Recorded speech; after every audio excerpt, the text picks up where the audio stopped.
So to continue and expand further in our endeavors of combined design and playtest, playtesting design and designing while playtesting, on the idea of a card, which is just a draft name and bad enough name to certainly not be the final one. But so not to turn it into a monologue, we could start like maybe actually with a short conversation of thoughts about the last playtest. And then I could maybe add some like potential directions on top of that. But to push this a little bit of conversational, what kind of retrospective reflectionary thoughts that you have? What was interesting or possible, potential or fertile in the last playtest? What kind of thoughts it has left you?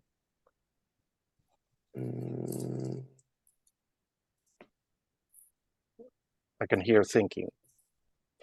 That's me. Yeah, I'm. You can hear thinking. I'm actually looking through my notes. That's what I'm doing. Oh wow, I don't have any notes from last time. That means it Here must I'm have just been thinking very about exciting. animistic dance. You know, I listened to the last vid, and yeah, like the whole part about body movements and like the hands being cards. Yeah, here I'm just thinking about that in the context of like becoming animal. Yeah, this has a lot of possibilities. I kind of use it as I brought it forward as an example to underline a couple. There are others. Once the Zoom gets me back in control, I'll show you. I mean, they're in alphabetical order, so these happen to be from the same movie. All of this, but I have something from the Candy Jar, that movie, or another movie? No, this is Hourglass Sanatorium, a Czech movie, I think, a sort of a classic. But yes. So, but any like to just leave space to the thoughts about last time. My thoughts about last time will be the kind of design directions, which is kind of continuation or moving forth from the last time. But like anybody who wants to highlight something, Martin, Pablo, since you were there. Yeah, I definitely think. I definitely think it was an interesting session. The extracting characteristics from the images, doing the candy things, the hand in the jar, that was great.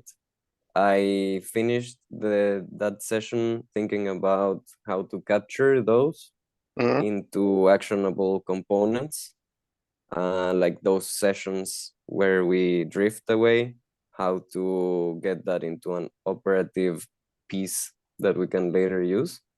We also did the very Baroque door. That was amazing. That was really, really good. The swarm, I have a lot of worms, but this. Yeah, and it's, for me right now, it's difficult to remember specifics about it. I think we captured some in a Google Doc, which would be nice to revisit. Yeah, but, I can post a link here, like I'll have to stop sharing the screen for a moment because I have to kind of dig the link from personal notes, but I will do that in just a second. Yeah, but definitely, because I'm having a hard time just remembering from my head some specifics about it, I think it becomes super pressing that we create structures to make them comprehensive, actionable, fun pieces of play, probably through cards, or not exclusively through cards, but through a modular whatever, such as cards.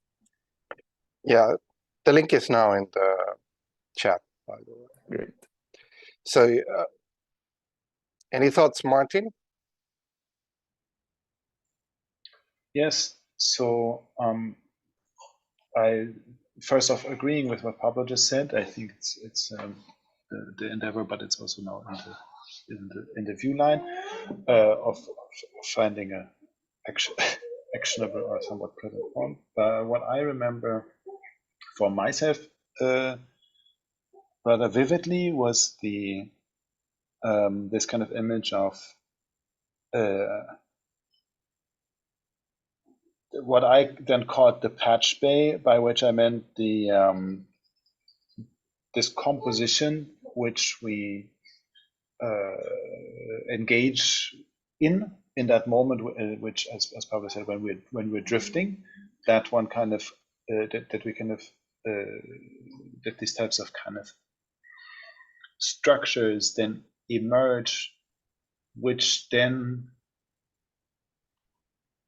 we can selectively rewire into next structures, out of which we can again selectively rewire certain aspects, functions, implications in very different ways than they might be meant in the beginning moment. So this was also something that I thought was really interesting, that like you have a certain kind of currency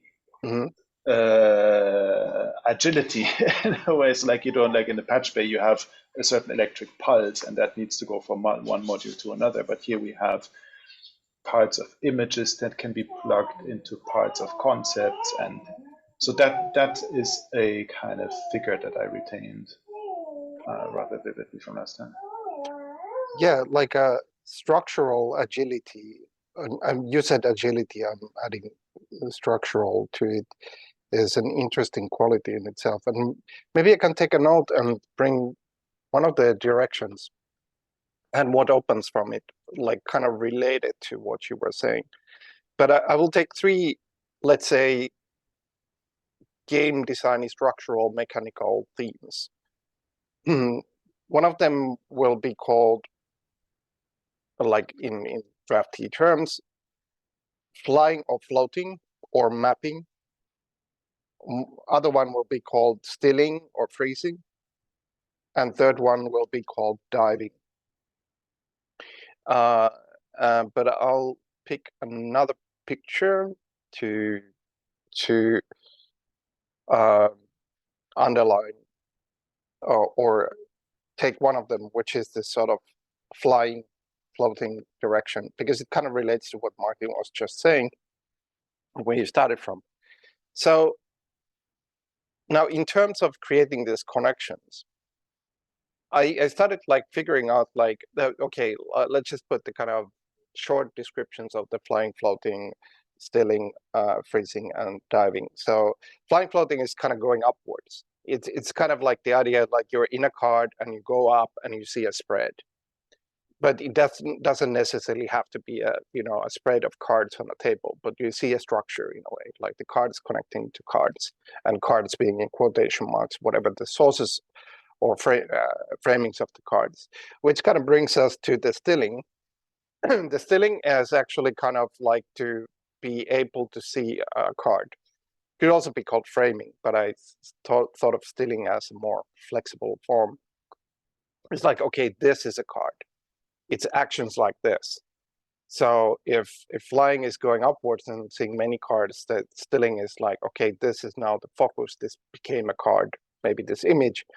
But it also contains this idea that it doesn't have to be this image. It could be stilling or framing, say, the statue or the bust in the front or something else. But then diving is kind of going in the card and like in a different fashion than just framing in. And this is more like how the card becomes play itself. And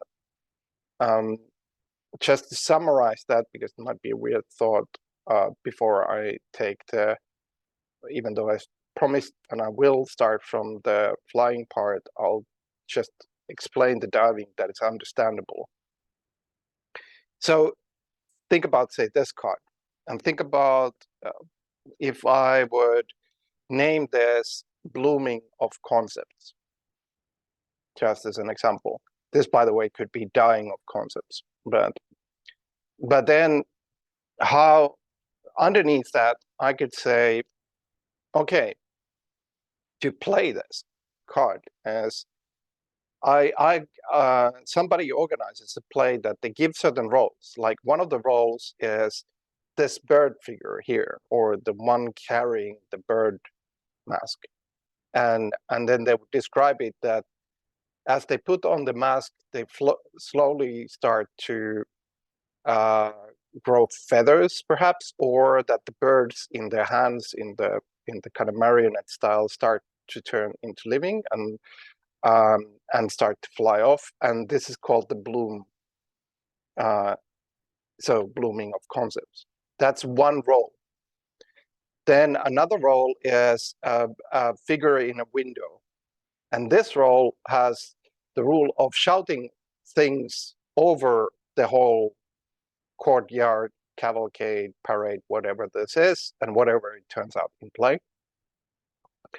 So that can be also played. And there could be a third one, but I'm keeping it short, and people could propose roles. And then I could, for example, say that the idea of play is to maybe find answers to a question, maybe just see how the scene moves forward. But how it, for example, could be played is because you're playing a role, let's say you're playing this bloom, under the title of blooming of concepts, you might say you might describe how some of the birds that start flying, that they fly to different people and they start to also form bird masks. But now that we're playing under blooming of concepts, maybe this is an allegorical reflection on how concepts can bloom in a figural sense. It doesn't have to be, but that's just one example. But then somebody playing the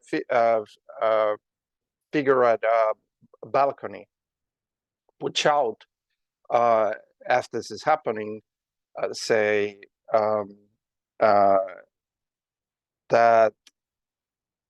they could shout, sorry, I have some technical, they could shout, a book is a myth, which then others could react to, that something happens on the scene because somebody's shouting that or not, etc. But essentially, it's like in the case of this picture being the source of the card, it's kind of turning that to living, moving thing, a scene which can then always stop, and which can be paused also and brought into meta questions or questions upon it or whatever it's being brought to. That's the direction of diving. And I took this sort of short detour through the diving just to introduce this idea, because it might not be apparent from just the term diving.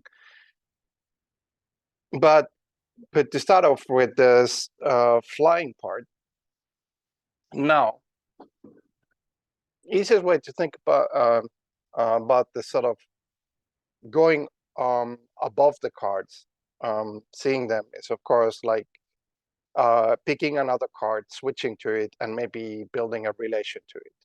And that could be concretized even to put this on a canvas, and this picture is somewhere, another card is put there. That's all possible as play as well.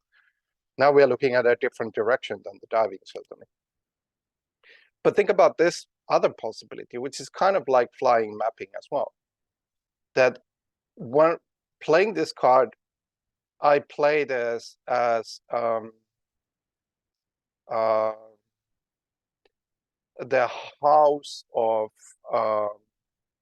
abstract decay, or the house that collects forms of decay. Now, the interesting thing, if I say play it in this fashion, like house that collects forms of decay, I'm also putting a pin to the house.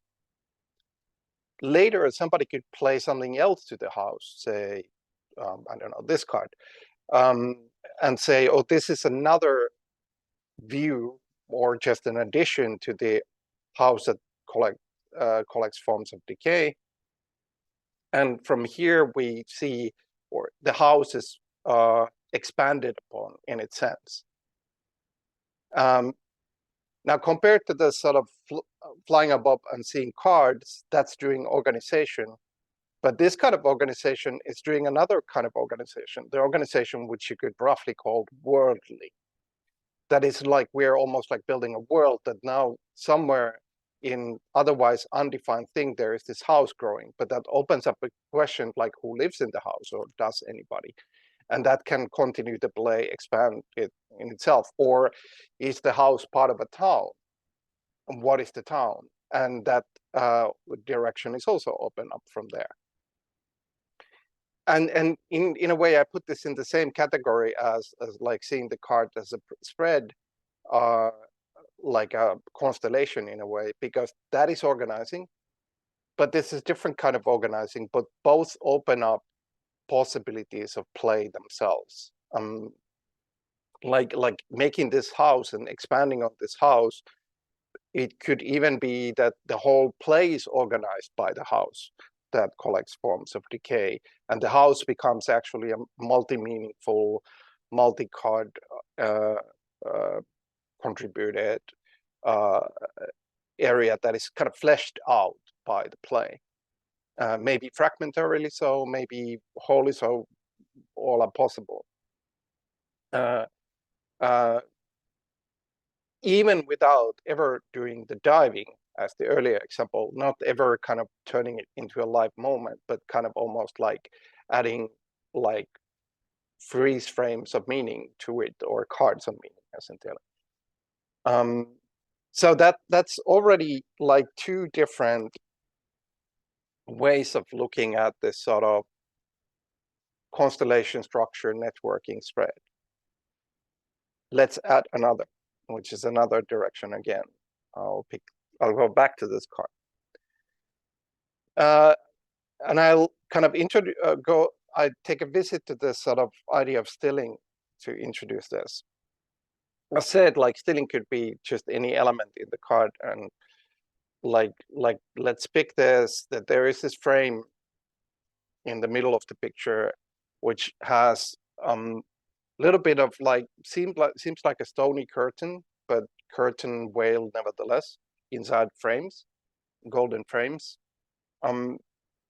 Let's say I take that inside some game and I say this card, the whole card, this image, having this element, this frame with the veil in it, has the move called veil. And the veil move is being able to apply to any card the quality of a veil. That is, whatever we see on the surface can be raised like a veil and another image appears, but they are connected like a veil on front of something is connected. So for example, somebody could play this card and remember, oh, it has this move / power, think of it whichever way you will, but move is a kind of flexible thing, and say, okay, let's play, which one I pick, a veil on this card, that this is now a veil, and this can be raised, which then we could pick like that underneath that is, say this, that there is like one constellation of people and another constellation people that leads to something. But the key quality I want to underline here is that this connecting a move here is kind of like introducing a game trait, but then the game trait becomes its own organization constellating factor, different from spread of cards, different from this worldly like the house, and all doing different things, all having different possibilities, but still all being somewhat kind of simple enough in their paradigms, so to speak.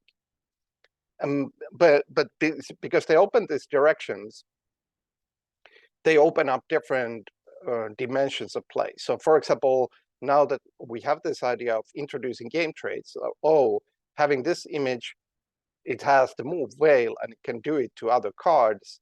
well, that opens up this, well, what other kinds of moves there are. Perhaps the rather crooked pillar here has to move like bend or tilt or skew, which it can put to cards. What does the bend, tilt, skew do? I don't know yet, but it might be an interesting direction. Maybe it's a way to rotate, turn, whatever it becomes.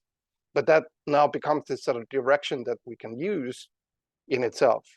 Just as much it becomes its own direction to create this sort of worldly, like, okay, there's this house that collects forms of decay.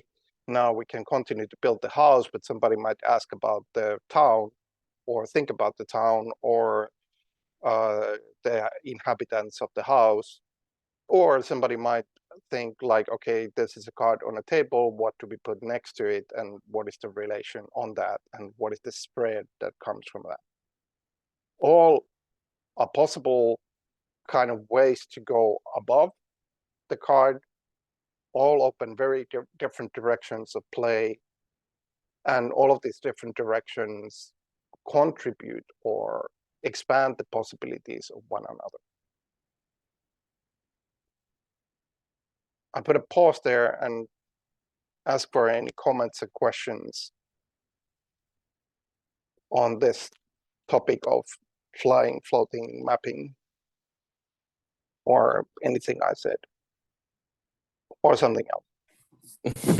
Amazing. I love them. Like, I really think I got the identity characteristics of each of the three main, what do you want to call it? Moves, states, whatever. Perspectives. Yeah, I don't have a name Perspectives, for yeah, it. Yeah. And they seem like a very good way to navigate cards and meta games, and a layer in between where you can define things, then play them, then go back to the networking. Like, it seems very agile. Again, I think that's a good word.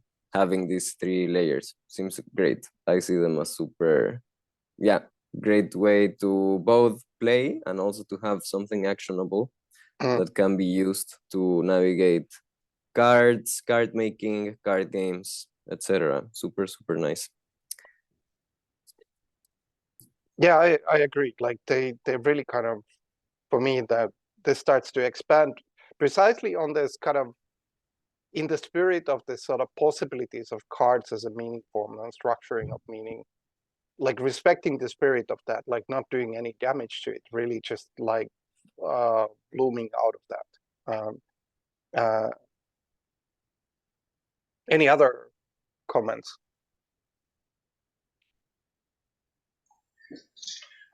If you were, because now, so you demonstrated it by the example with the cards that you now have there and like walk through it, pointing to certain, I have a bit of background noise here.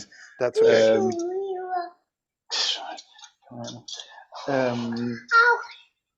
If Hello.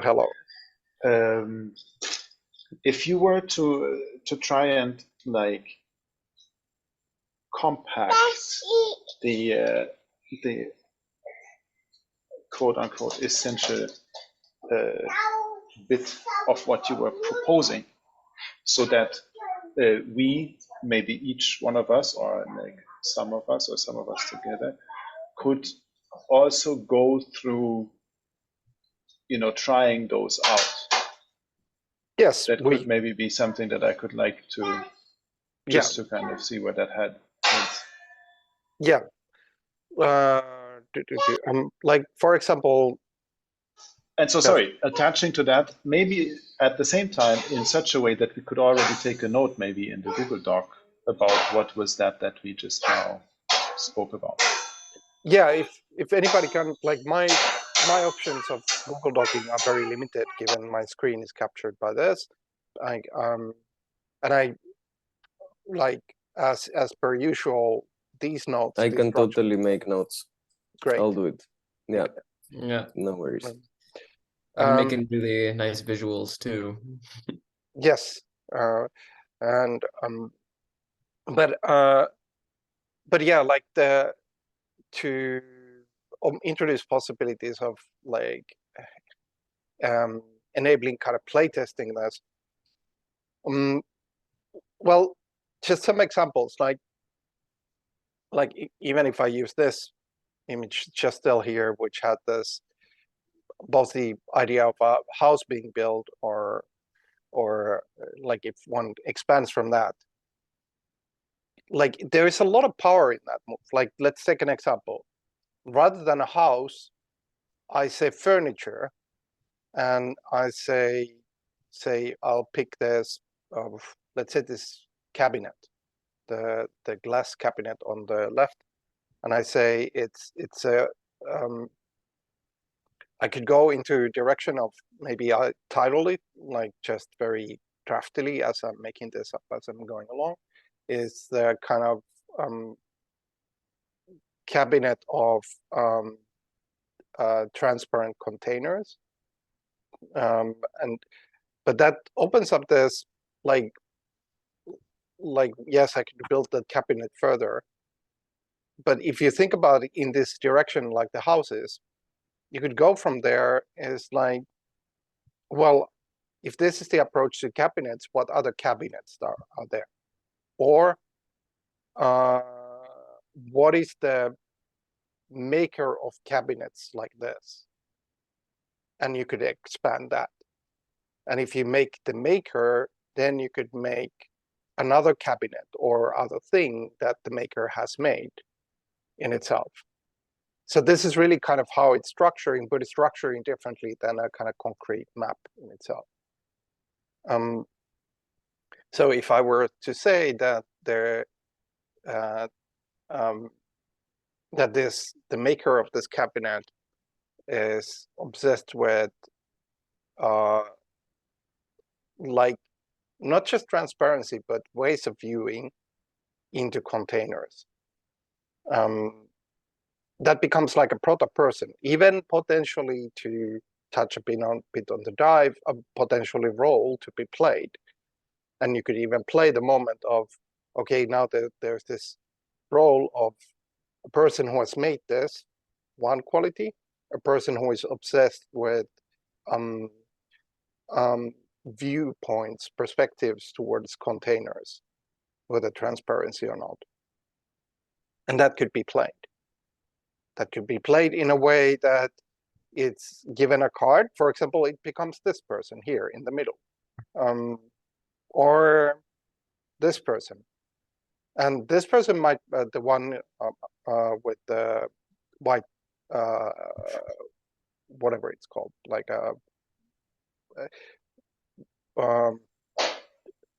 now it annoys me because I almost know the word, what that white thing is. But anyway, this person.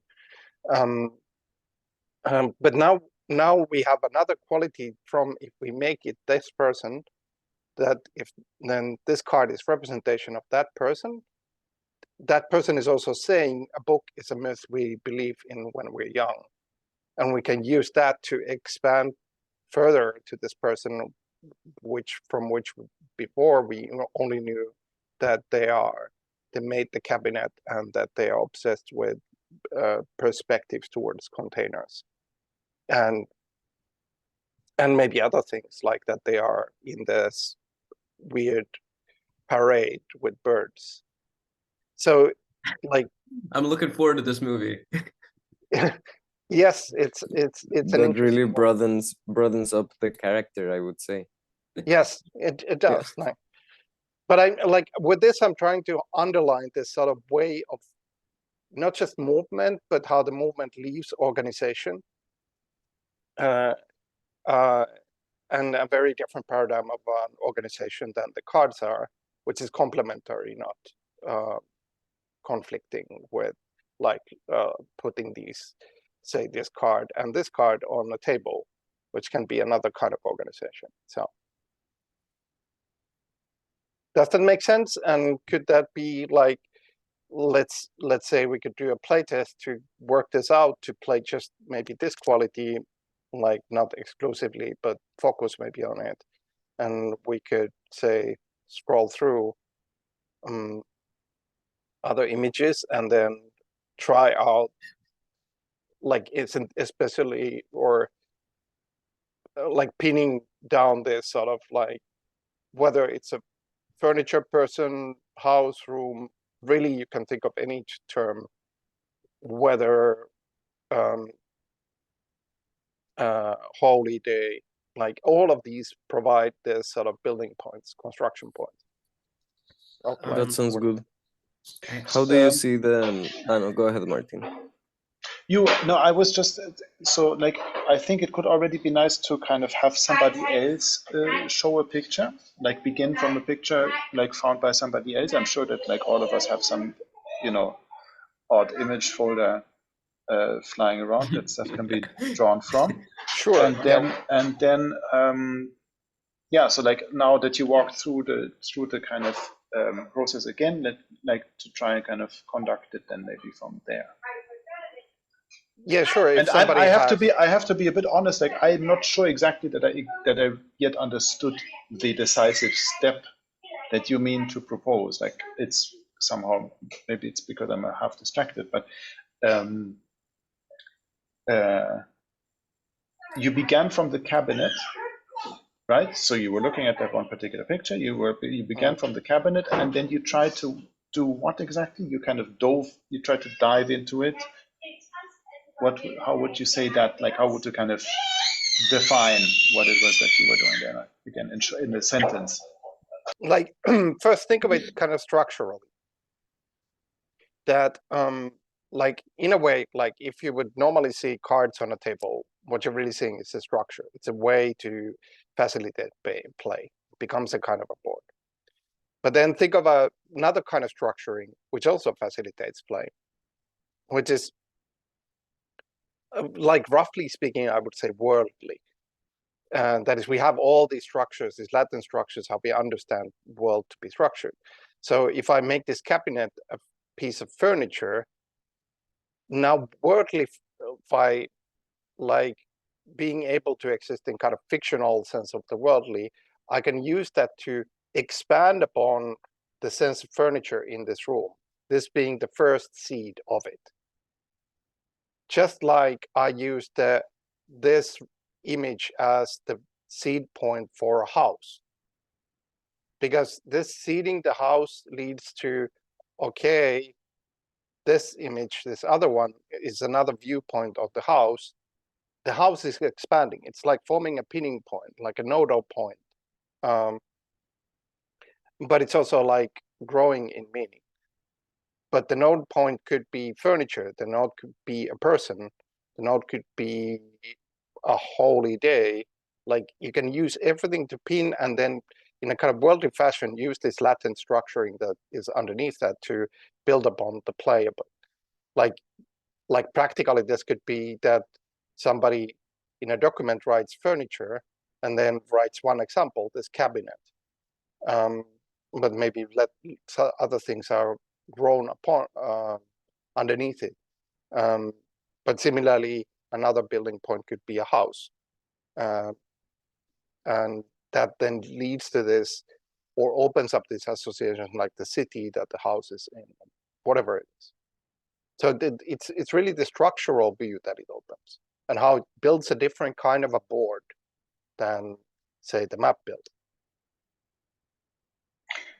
And to which of the three motions would you now connect that which you just did?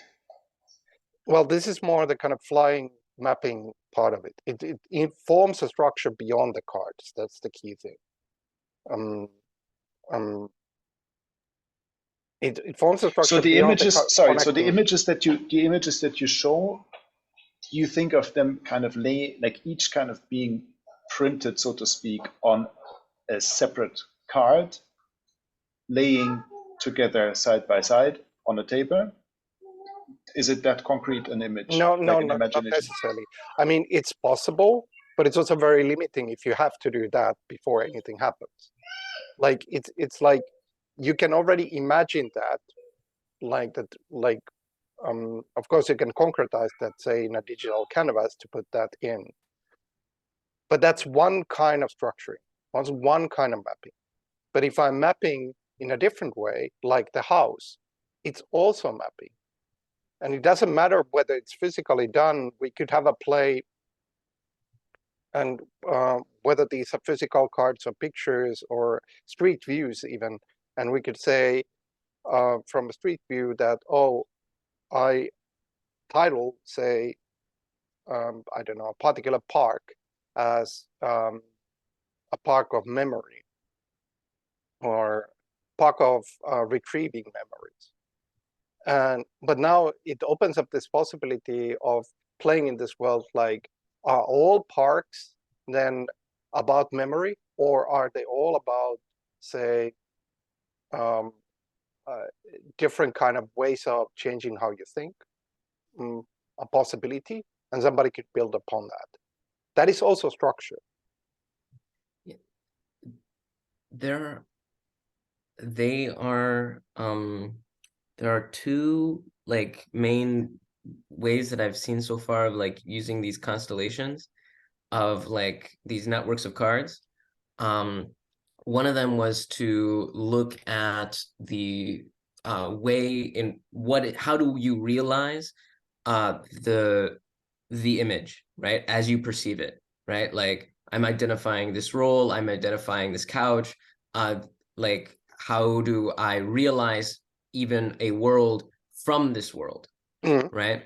And then there was another one, and we were at a museum in Paris, and we were looking at some paintings, and we were talking about how the painting is a possibility card that is telling you, it is revealing to you a way of seeing the world.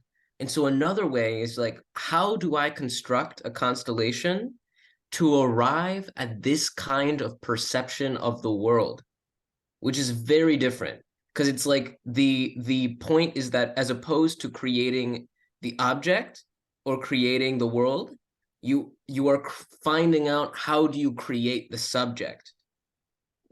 Yes, and there are actually this sort of, when you go to these nuances, as Leo just did, like, there are a lot of moves that open there, like yeah, like there is like just to kind of pick a relative of what Leo is saying, there's like a move of environmental expansion, which is like you start to kind of imagine beyond, like, okay, this room exists, but what's outside of it? And that's a way of operation that could be there. And also, like, you could do that in different fashions. You could lay out other cards, which would be, for example, a way of building this house, but by the manner of expansion. Well, you could also dive in and kind of play it out, and the house expands by play, that somebody picks the role of the man and walks into another room, and that builds a different kind of expansion. I'm pointing out something that is at least more in the realm of, it's like a different way of thinking about how to organize the constellation, because it's like how do you create a constellation that realizes the kind of perception that this painting is telling me about? So like, I mean, I was thinking about this when I was looking at like a cubist painting, and it's like, well, what kind of society would we need to live in order for this to be the kind of perception of the world that I have? And so it doesn't need, it's like the graph, the constellation be formed in a very different way. Yes, that's an interesting one. Like, I think like, I get you now. Like, it's kind of like assuming I mean, I'm overusing the word perspective, but let's say somehow the kind of mind state coming from the card or the image. Like extrapolating the perspective into the world, or I wrote a form of reverse engineering the subject from an object. That's exactly it. Reverse engineering, like subjectivity that is presented by the work of art. Yes. Yeah, that's a different one again. Yeah. Coming to the with the cabinet issue question, like, can you see this? Yes, text not, but yes, the image. You can. But that's my handwriting that you can't see. Furniture, cabinet, and something. So yeah, genau. That's a kind of a shitty re-sketch of that image that you share. And so I come from the top where it says cabinet, right? So that's my identification. That's where I put the finger. That's where I begin, where I start making the map node in the first place, right? I'm trying to trace what you said now, Pekko. And so, and out of that, I can then, so the cabinet in my head kind of allows connection to, or like is made up of relations to other, to kind of to qualities or whatever we want to be calling, like kind of parts of its assemblage. And so now I can go and out of that kind of bounce back and trace out following a path of it is, you know, what is part of the category furniture, or I go like, so there's a person attached to that, or I go to wood economics because it's made from wood. I don't know if this one is, but like, yes.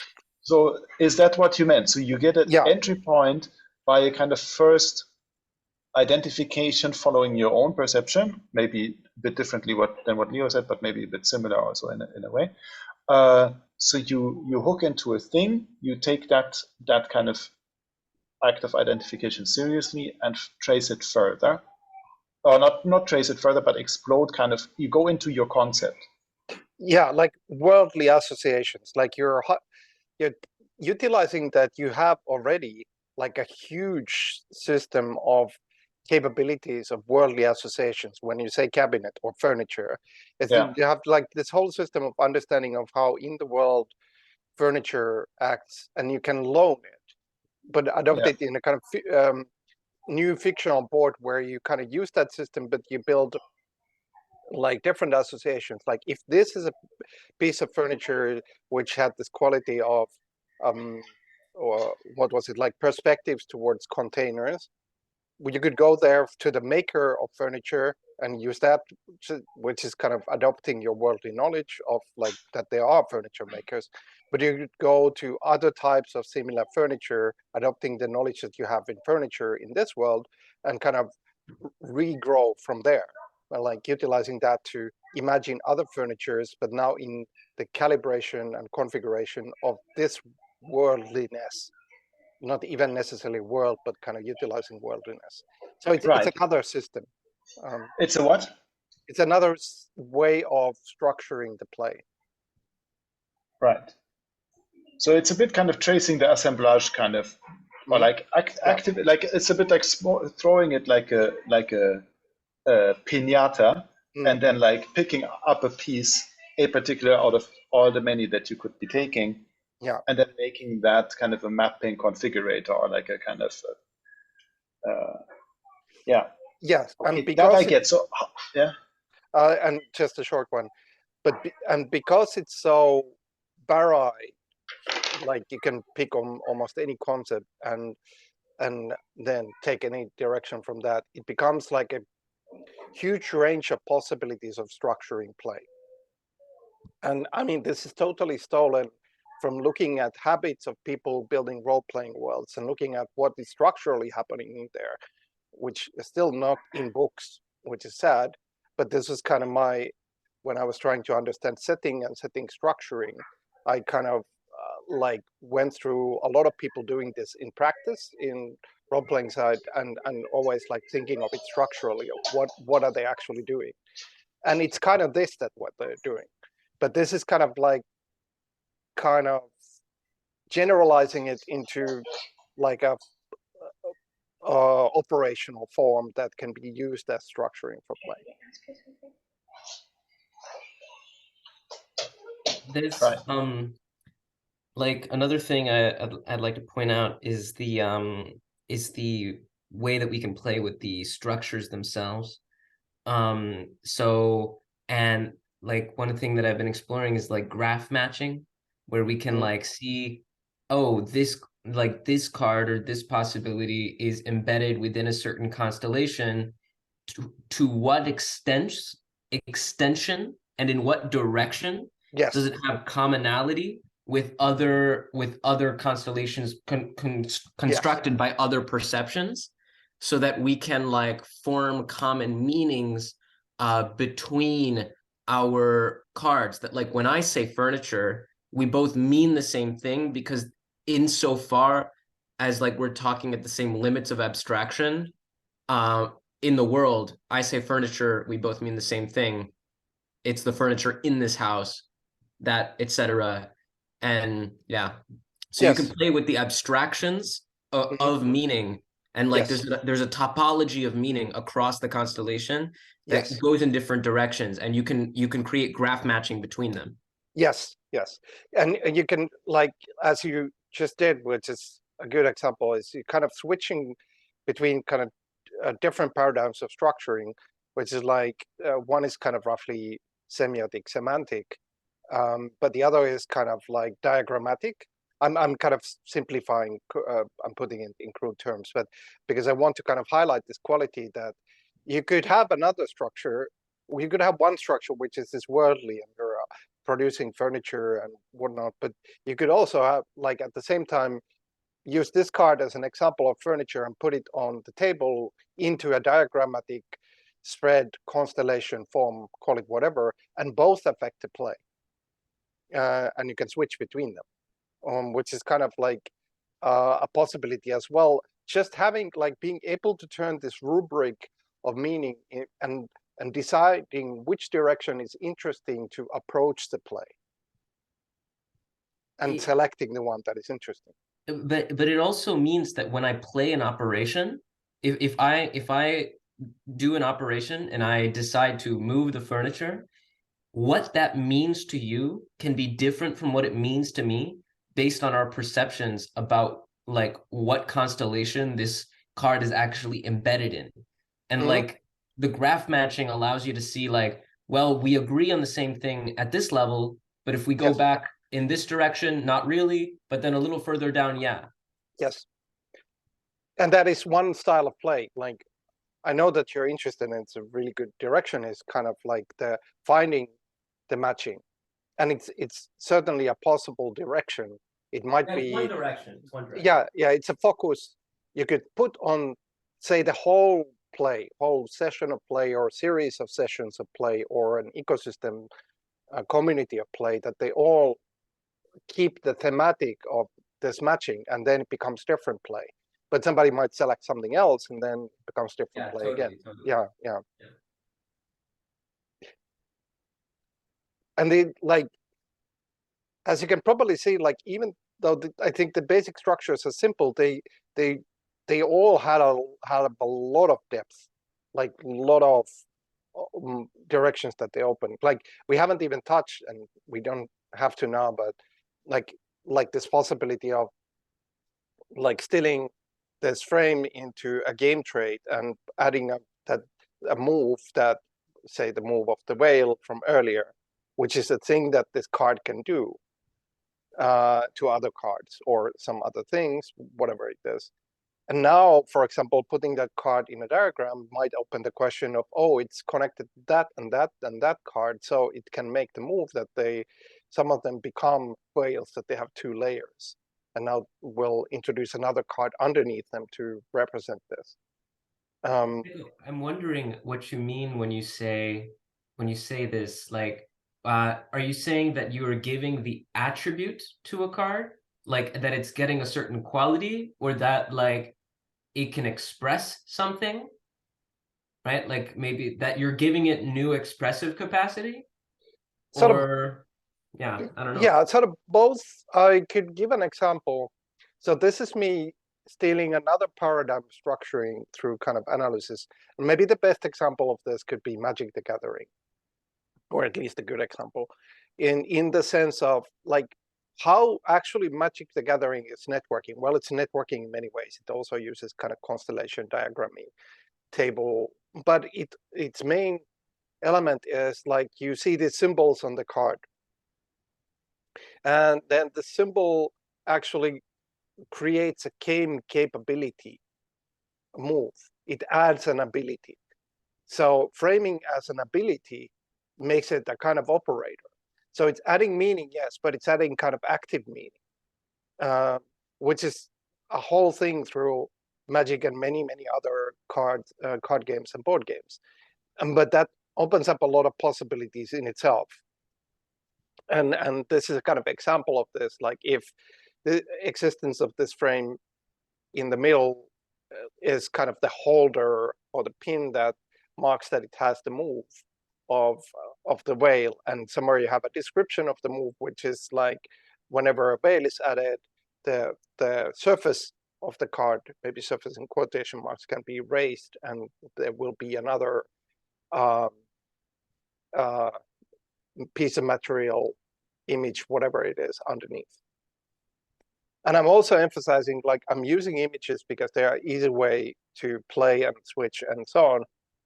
But, you know, underneath the whale could be a piece of sound that we listen to, or a street view, or like, think of anything.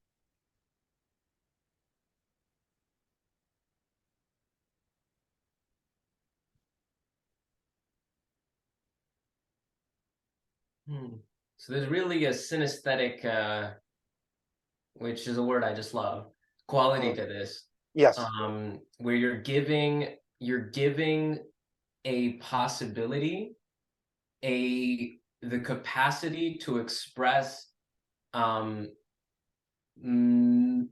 entirely different parts of the network through it. Yeah. So it's like through different networks. It's like a folding traversal. It's like if you're doing a traversal, you take the network and you're folding it through the card. Yes. And through different parallel or possible networks, even, like, because let's say the network of this worldly meanings, like the furniture, is a network, but it's a different network than cards on a table diagram, I think. And you can jump between these networks. Like, I'll make this move in the table diagram. I'll make this move of expanding the sense of furniture. So that's kind of playing through different possible networks. There's, I mean, just like, yeah, I mean, it's yeah, anyway, interesting. I think so. I agree. Like, it is rather interesting. I think yeah. Do say. I'm just like, it's, I mean, maybe this doesn't speak to you guys, but I mean, there's a really fascinating thing in functional programming with traversals, where like you can take something, take a function, fold it into another function, and you maintain the structure of the thing, and you can unfold and you can refold. And so what I'm really seeing here is the act of traversing through the function that is a card. Yes.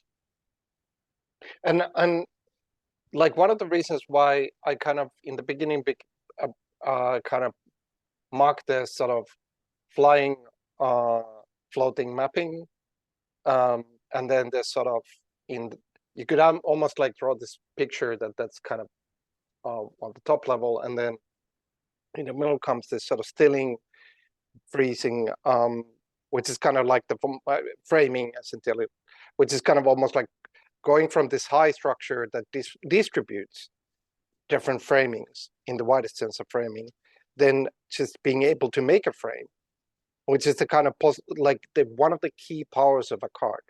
It always has this sort of framing quality in the widest sense.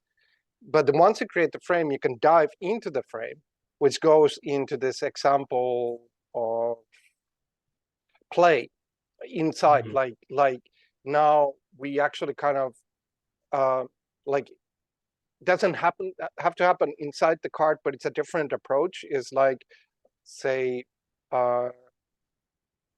Pablo, if you get the role, I'm pulling you in violently.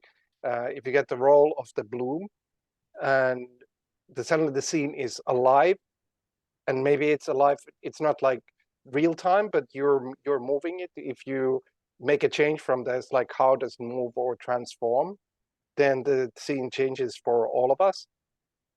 This is the diving in part. And I have a bunch of things that can happen there. And it's really interesting that one comes from there.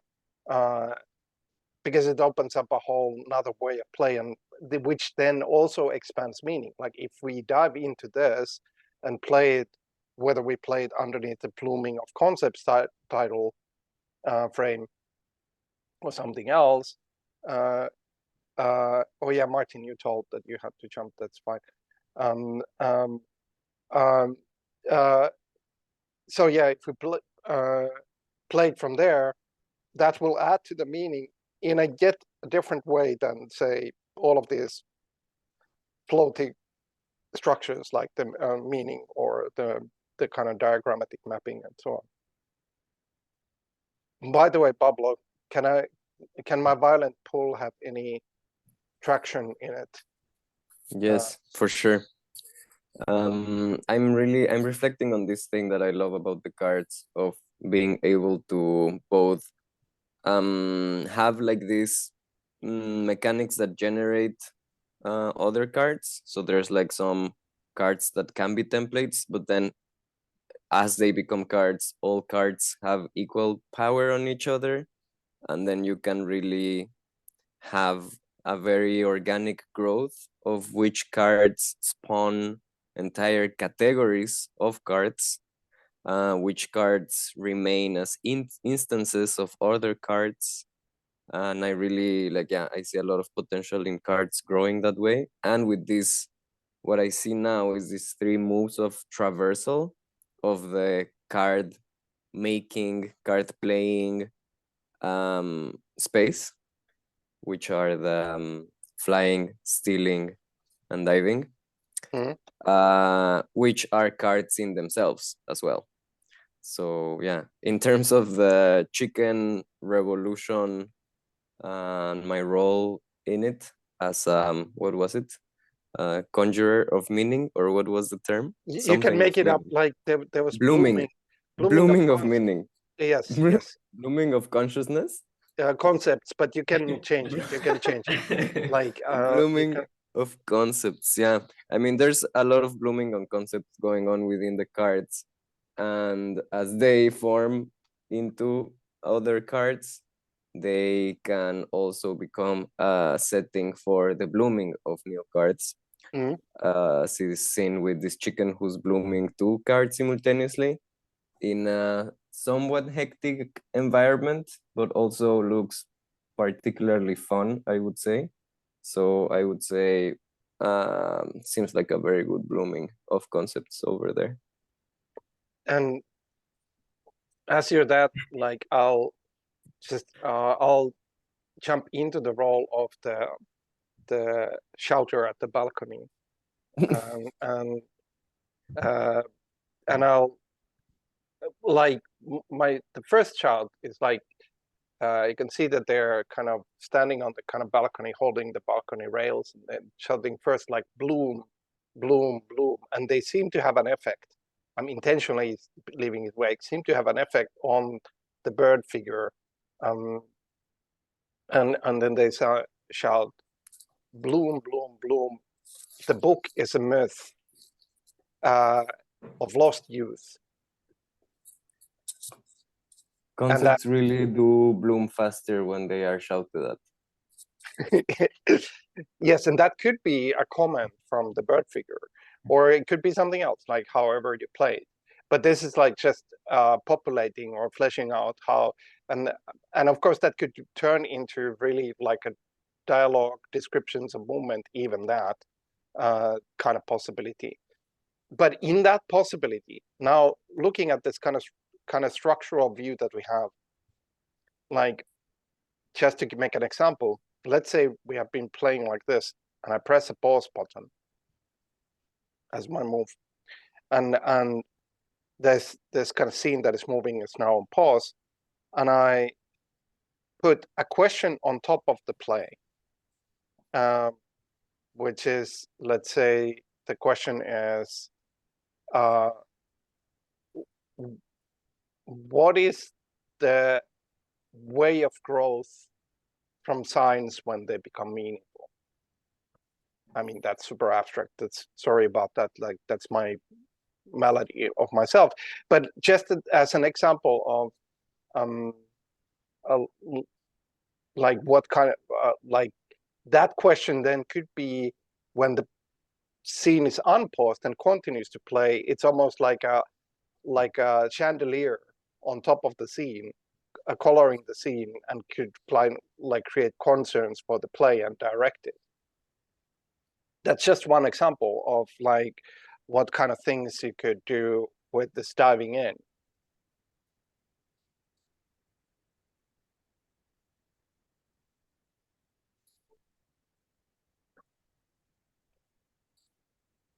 That diving in was great. Yeah, it's a whole nother dimension. It's like air and water kind of difference. Like Yeah. it really has a different quality, and while it different also, density. yeah, and while it provides yet another way of drawing the rubric of meaning, it's different enough that considering its possibility is an expansion. Not that you have to do it at all. You can play without diving and move in cards, never diving into them, but it's a possibility.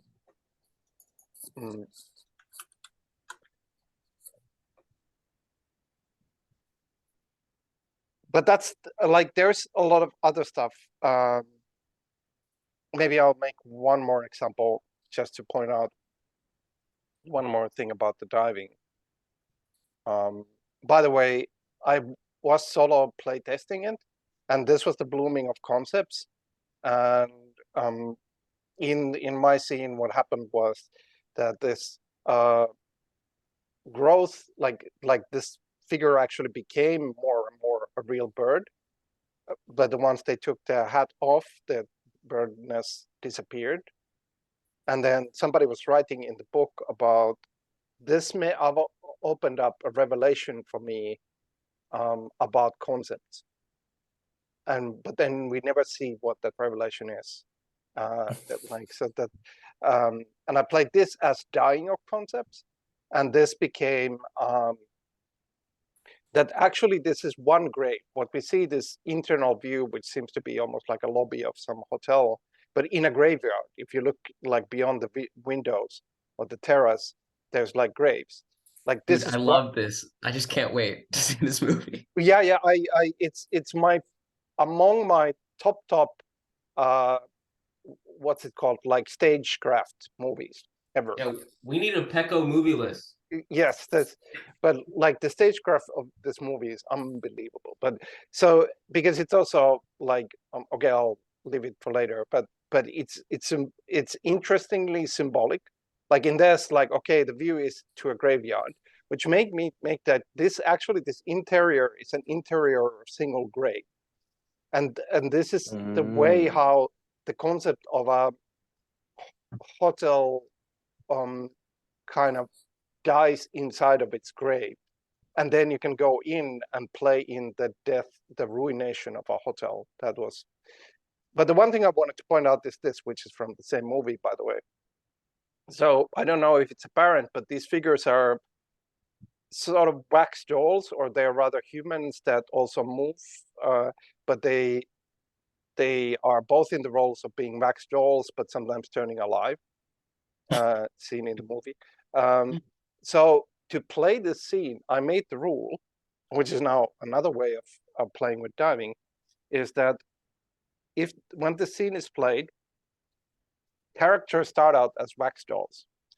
And what they first express is their stance, because wax dolls are like sculptures, like that they want to, with their stance and demeanor, communicate something.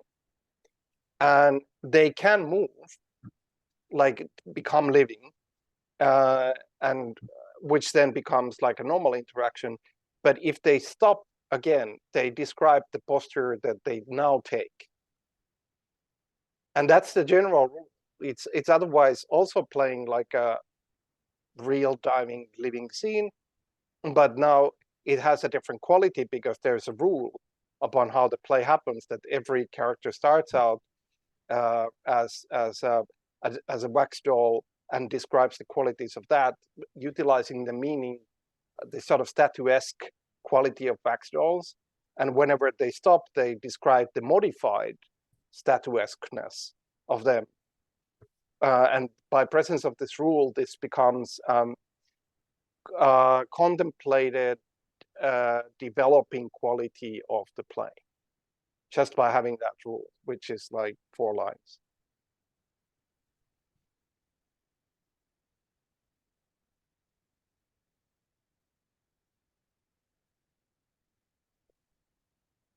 So I can move to kind of summarize all of that. I know I'm kind of spurting out a lot because I think things were starting to click together during the last week. But any comments, questions before that? There's so many connections to other slightly different words we've used in the past. So for example, now I'm seeing the stealing and the freezing as contouring, and the diving as the expanse, the definition of the expanse. Yes. Seeing yes, floating, diving as expanse. flying, floating as, again, the setting, the network. Yes. Of, yes. Yeah, the network of scenes. I'm also remembering Martin's view on these 3 things, again, the network, the transparency filter, and the territory.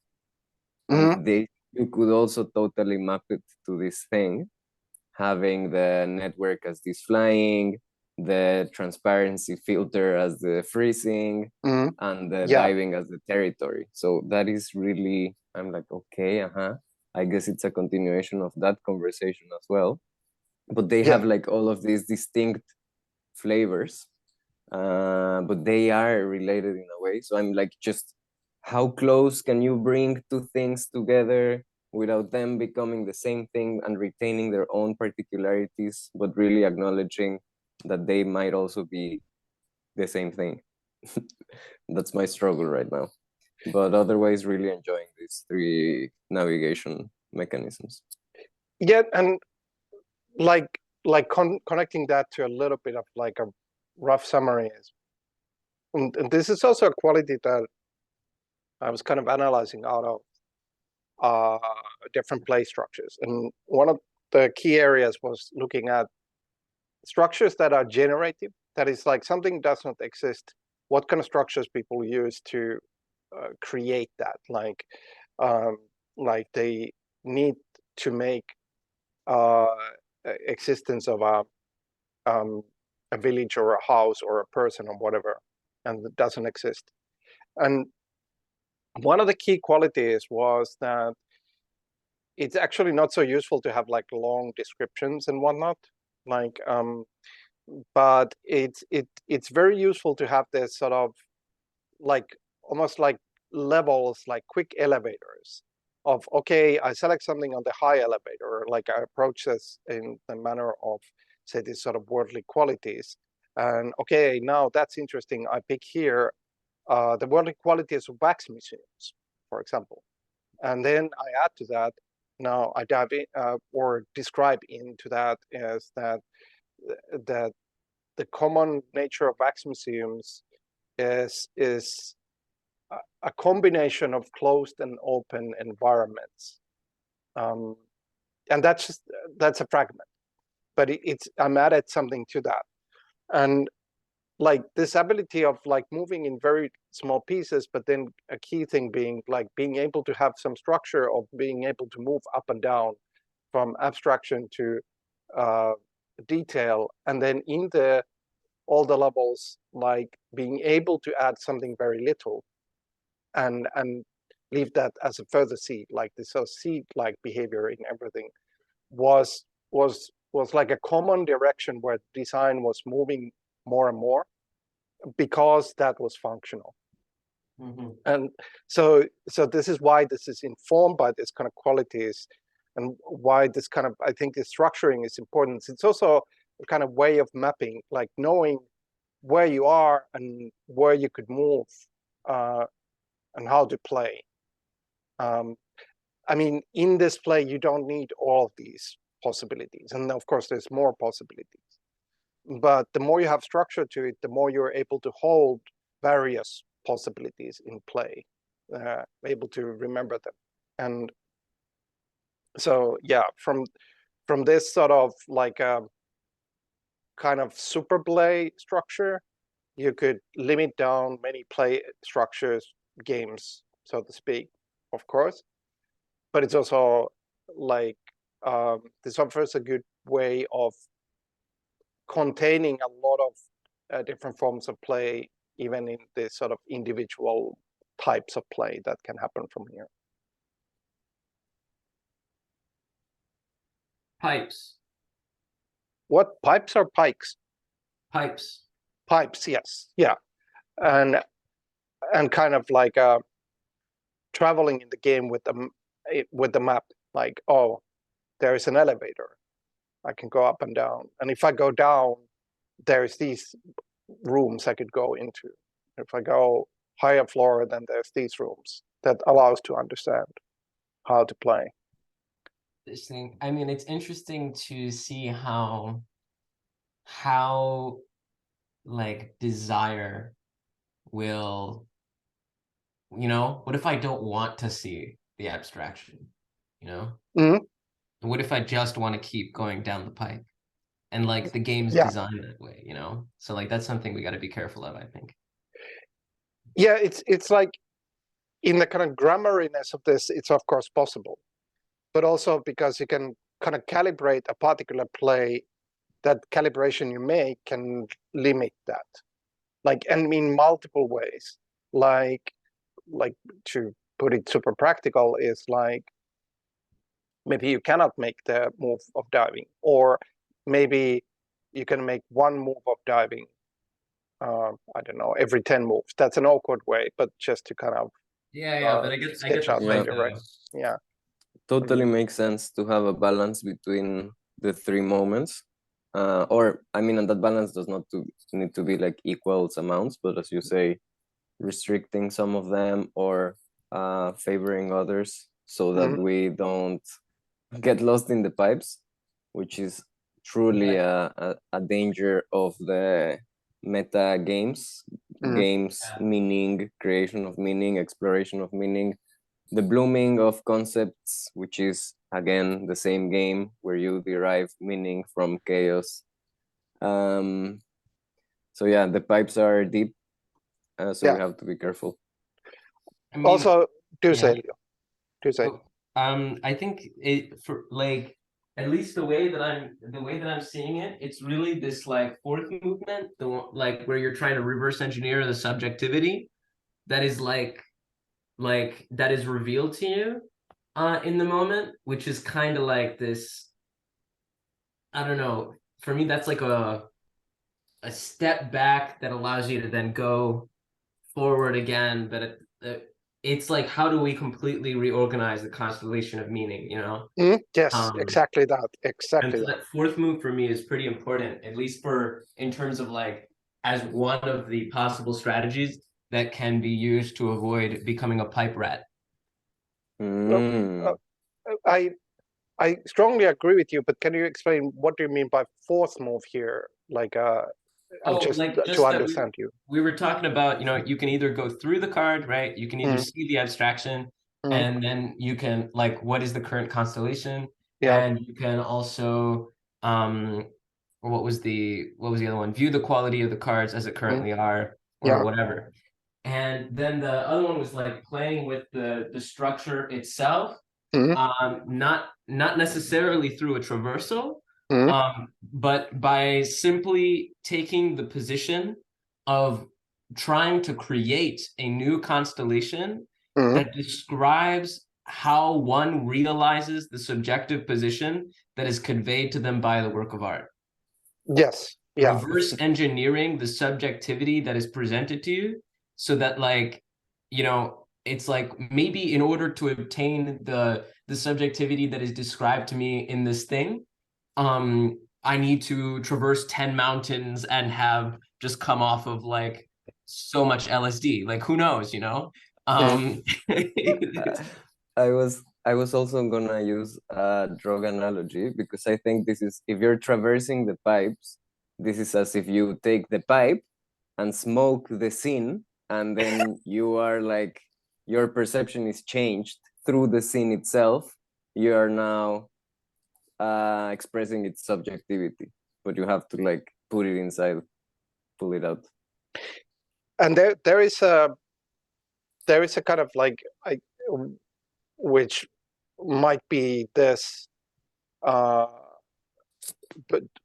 to describe it also in other ways is like that there is a dimension that you could roughly call the meta, which is kind of the dimension where we have been most of this time, which is kind of like also could be thought of as the kind of game designer's dimension. It's like that's the dimension where you look at all of these possibilities. I think I put a structure where, say, you have a move of reverse engineering while you're playing this game. That's the move you always have, let's say, to emphasize the direction Leo was pointing at.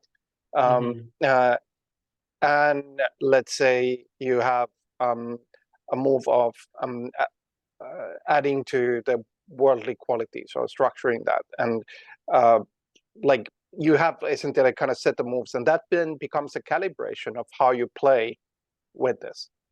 And so from the meta, you can construct this sort of calibration configuration, which in itself creates its own tendencies of behavior, like coordinating the play. And that's a kind of key dimension. It's kind of obvious in itself, or almost like too obvious that it's often goes unnoticed. But it's, I think, a good description of it is to look at where we are. We're kind of looking at this structure kind of from the outside, diving in or going in at spots, but going back to this and discussing different ways of utilizing it. It's a dimension we definitely shouldn't let go of, I think, as we traverse down the pipes. Yeah. Yes. And maybe as a kind of final summarization, so one of the kind of predominant thoughts when I was going towards this was that like, what if one really focuses on the idea that the card is a parallel, let's say, structure or organizer as word is. Now, word specifically, not concept. That is like, when we organize meaning through words, it offers a certain structure of possibilities. And also that comes with all the conventions, like putting words in series and making text out of it and so on. But what if we kind of like really like semi-fictionally, but push the fiction in to start that actually now this card similarly less like this, almost like, well, semi-physical, or starting from the expression of it, styles of expression, but then proposes a whole different kind of organization and organizational possibilities. What opens from there? And this is kind of what opens from there. Like all of this, like, and as a kind of post note to that, it's like this was opened up to me, like rereading Nietzsche's On Truth and Lies. Oh yeah. An ultra moral sense, or there's many translations of truth and falsehood in an extra moral sense, because there is this one little passage there, which is about how does a concept develop, and it's very short. He makes many brilliant points as offhand, like just a couple of sentences, but this is one of them for me. It was like, he actually says it all starts from the word, and it is our behavior towards the word. Now, that the word in itself subjugates us and kind of obligates us to a kind of repetitive behavior in itself. And the concept is simply a reflection of what expands from that repetition, that it becomes this sort of stabilizing point, and the concept grows naturally from there. But it's the word that is the root in itself, like, and it's that creates a practical behavior. And once we do that practical behavior of repetition, concept is a natural outcome. He doesn't even spend this much about it. It's kind of, you have to kind of unfurl that, because he just says it in a couple of sentences. But that's the result of it. So similarly now here, if we think the card is the practical part, and not just like physical cards, but the idea of card, but the kind of different expressions you can give to it. And we think about its practices. What is the kind of operations of meaning in the conceptual like sphere, not necessarily strictly traditionally conceptual, what grows from there. And this is a reflection of it.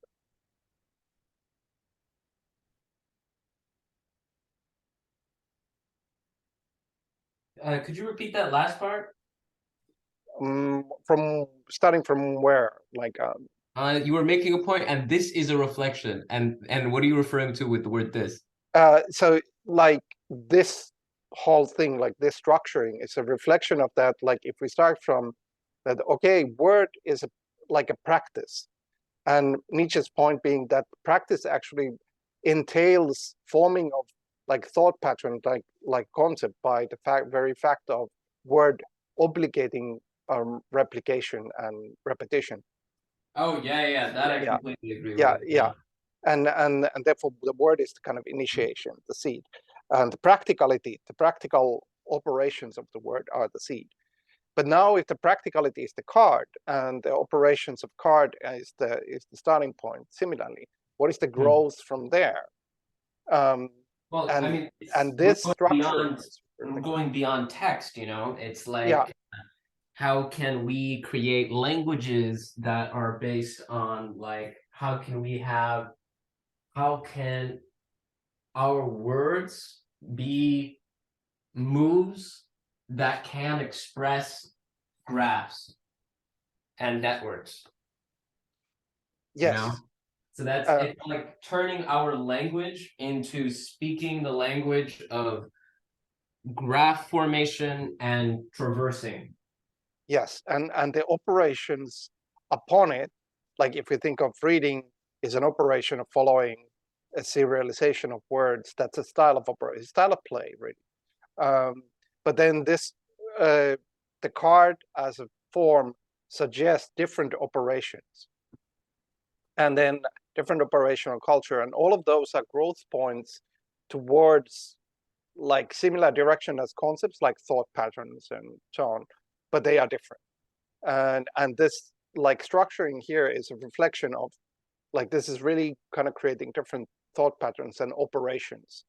And even in the level of like signification, it's like, instead of us having, because I like what you're saying, you know, especially about like reading the text is like a certain form of play, because that it's like a certain form, a way through which we can enact significations and the giving things signs, right, and then relating them to others or applying metaphor.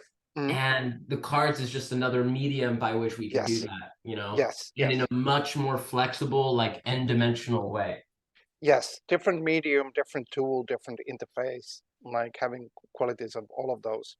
And it's also like, it's not like somehow a competitor to concepts. It can utilize, it can adopt, it can hijack all the structuring of concepts that we have. And that is important because like, otherwise we would, like if we made a completely different structure, we would have to start as babies to be actually really useful, good at it.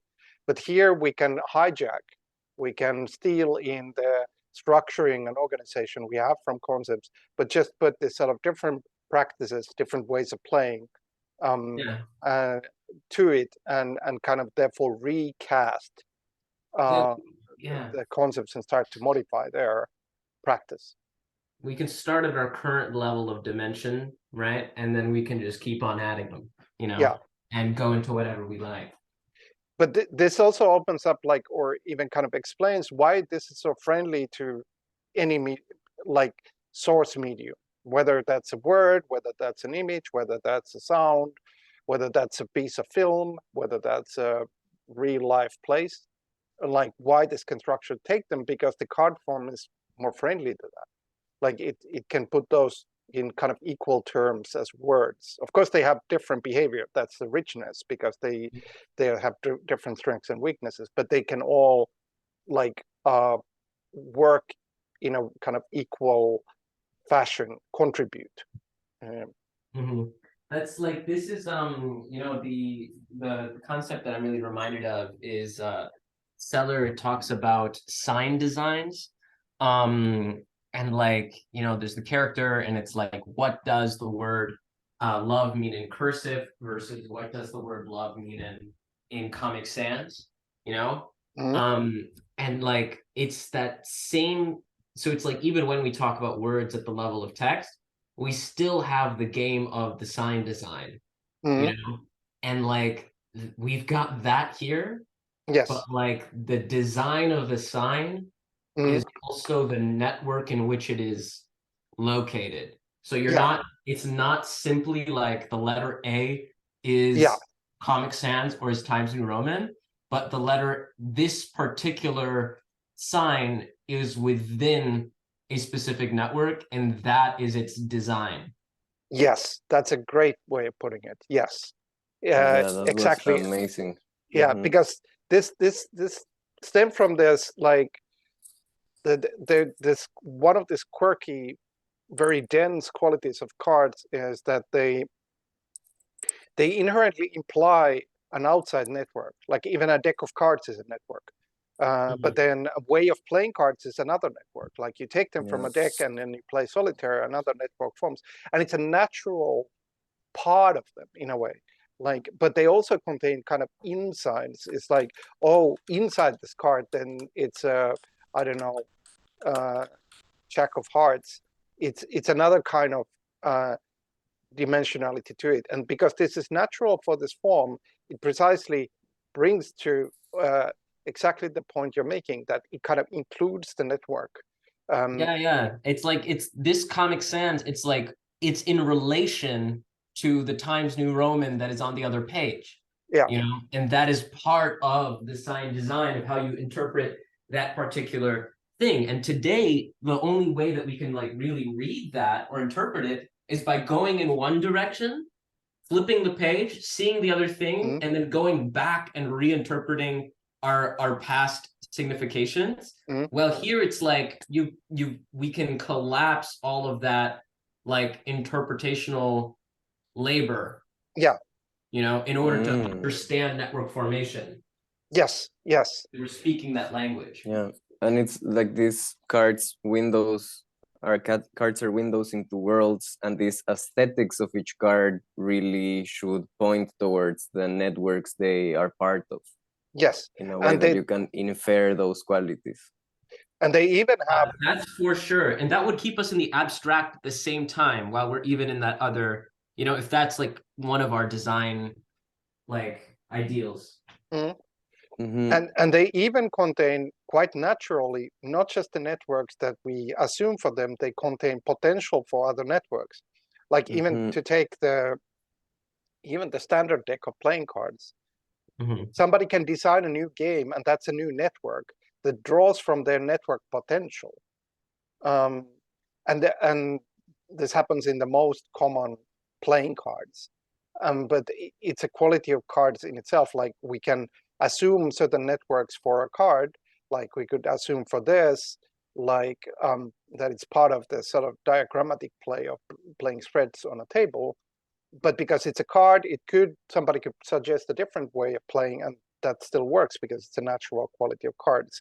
There's not just containing and like wrapping in, folding in networks, but also folding in the kind of potential of further networks, possible networks.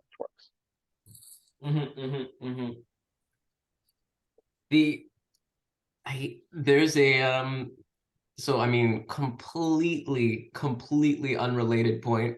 If But fascinating thing that I came across lately, and I'm trying to dive into, and it's like I'm trying to learn abstract algebra towards so that I can, with the goal of learning like about cohomology. And it's like it's fascinating because it's like the whole thing is that you've got these topologies, these you can have n-dimensional topologies, which is how I'm really seeing this, like these networks, and many of them are completely incompatible in terms of like how they like view or understand what is real and what is not, you know. So the thing with cohomology and like sheaves in general, which is just fascinating, is that instead of comparing the topologies themselves, you can compare the holes in them. So like, what is the hole of a circle versus the hole of a sphere? You know, I've got a hole in a higher dimension, and the one thing that all of these topologies have in common across n dimensions is nothing. And so you compare the nothingness, and like it allows you to like, yeah, anyway, it's just fascinating. I don't know. It's yeah, you can, yeah. By the way, the Truth and Lies has some great points on kind of related fields of that. Is like there is the whole passage about leaves, and then that being a trap of, because you want to make, you have the word leaves, but then you see a different leaf, but it has to be a leaf, and then the less you have of the real, and like ultimately you have nothing, but then you have the word, you have the concept. Anyway, that's a sidetrack, but it's yeah, it's a kind of fertile text towards directions like this as well.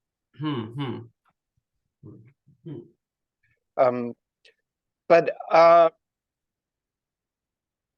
my Zoom has lost you. I'll stop sharing. Now I can see you again, or everybody's pictures. But I know, like, it would have been very possible to go to more play, and it's kind of my fault that we didn't, because there were too like, I kind of wanted to open up the structure, like look at all this kind of manner, but like, of course, all of the structures are generally playable, but I do think there is something like, well, of course, one doesn't have to express all of it, even in the sort of basic forms, these perspectives like the flying, stilling, diving, or other forms of underneath them. There is something rather like still simple, hard is a too crude a word, but kind of like a, and also core is a too crude a word, but kind of like a expressible node. And I do think this can go to this. I certainly wouldn't call it a meta card. I'm putting it as a very rough expression, but kind of how to play with like this sort of card game where, or card in quotation marks, card game, and how it proposes all the way, as we spoke, to an alternative organization of meaning, but also it proposes very concrete forms of play, and many of them, in numerous amounts of them. And to express that, I think for like, I mean, in XORG, we have talked about this sort of proposals, like cultural proposals, really, like, but also cultural structural proposals that might be, I think it's rather fertile direction. Yeah, this is fucking great. This is amazing. Yeah, I'm happy that you say that. Totally incredible. In parallel to this, which is also a conversation about specific forms of language, I was writing to Martin so that we can create a format for the cards, like data structure for the cards that allows for stuff we've discussed, like having words that change, or even definitions that change randomly when you load a card. And I came with this idea of the OXML, Oxel Markup Language, as a way to just have a structure that we can all use to define cards, and then just having different ways of rendering them in whatever way you want. So yeah, we can continue this conversation also. Yeah, let's definitely do that. That's an interesting direction in itself. There one of the things, Pablo, there's a framework, Chew.js, which is like pretty awesome. You've mentioned this before. Yeah, okay. Yeah, because we were trying to create like a card game thing. And yeah, so like Chew.js is freaking crazy. And it's, you can like, so imagine like if we had the card, then it can change and its properties can change based on what paths you take. So it's like, and so it's like, and the interface is entirely streams, like dynamic streams. So yeah, it's like extremely flexible. Is it the thing called Chew with a double O? Yeah, it's a train, Chew.io? it's like a train thing, yeah. Yeah, you've shown me this before. It looks so small that it's probably scarily powerful. It's pretty crazy, and we could get it running up on anything. It's 4 kilobytes, the whole thing, and most of the logic that we're like at least initially seeking to implement here is totally expressible. Even just like imagine if you just had this, we don't even have to like create like the whole networks thing right off the bat, you know, even if it's just something on a page on a site, it's you could have this running on your phone anywhere, and it would be so flexible. Sounds, I don't even understand, but sounds great. Yeah, sounds promising.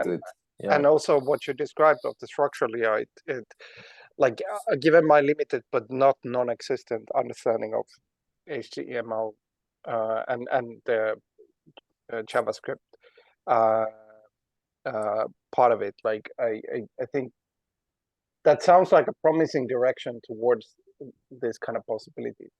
And in terms of like expressing the whole network, like this is a thing that can be grown into existence. Like I think like even though it's useful with the basic principles to express or propose something rather I don't know, versatile, and that's certainly I think like seems actually rather tangible. I like how to do that, but I do think like it's no way that you have to kind of exhaustively map out all the possibilities. Not that you even can, but rather those possibilities can keep on growing. So yeah, it can be established as a garden, and the garden can grow, and new plants can appear, and the existing plants can grow new leaves and new branches. Absolutely, and I like my only point with like this Chew thing is that no matter what direction we go, because like the entire interface is just like streams that can like dynamically be routed, like no matter how complex like the system becomes, even if we're talking about like deploying it on top of like a DNP or whatever as a front end, it's like whatever we do, the interface can just be rerouted to, you can create cards within cards within cards within cards, creating networks like, and it's all the same library, 4 kilobytes. Yes, which is very useful because of course everything here is highly recursive or pure, even kind of almost purely recursive in all directions, which is not just up and down. Exactly. I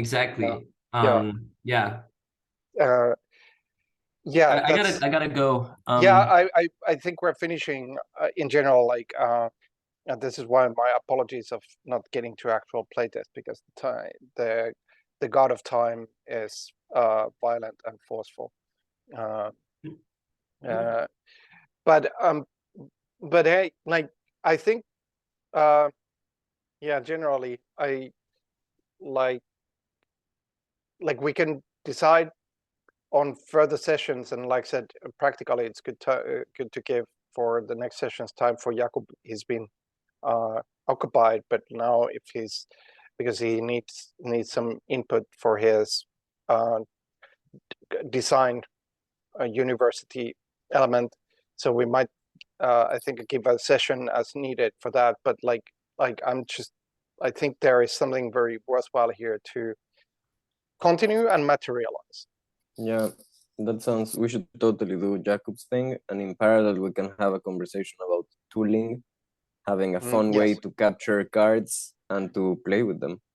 Yeah, and we can even gather on that, like outside of Friday, like not that it has to start that, okay, now if we have a session outside of Friday it has to be that time always, but I think it might be a useful way to start it is to just like, because you're already meeting with Martin, like we could just like that's the meeting we want to turn into that meeting. Yeah, like you could even just invite others in and like potentially open this discussion of like what people could contribute, and we can go from there. And I can by the way, I can help also with coding the like coding the card stuff. And yeah, let's totally do that. Yeah, great, amazing. I've gone full send down the programming hole. Great. So no. Great. I'm very confident that you are capable in that. Like it's good that you're developing that dimension, and I'm sure you're able to comprise that. Yeah, amazing. Let's give life to this XORG How website. Yes. Yeah, it's gonna be sick. And I will continue. I'll make the promise now that I, like very early draftee, I will write like some of the things of the structuring down, like completely can change and people can mutilate and edit them, but just to kind of make that promise that then I have to hold into that, because like it's merely a matter of taking the paper and writing the fragmentary notes into more cohesive. Great. Forms. And yeah, like also, you know, on that same note, like they like also condensed like a bunch of stuff on this card stuff, and yeah, like so if there are any points there, just I don't know, let's combine our resources. Yeah, let's combine our resources. All right, I'll stop the recording. Goodbye to all the possible people, in the sense of possible worlds.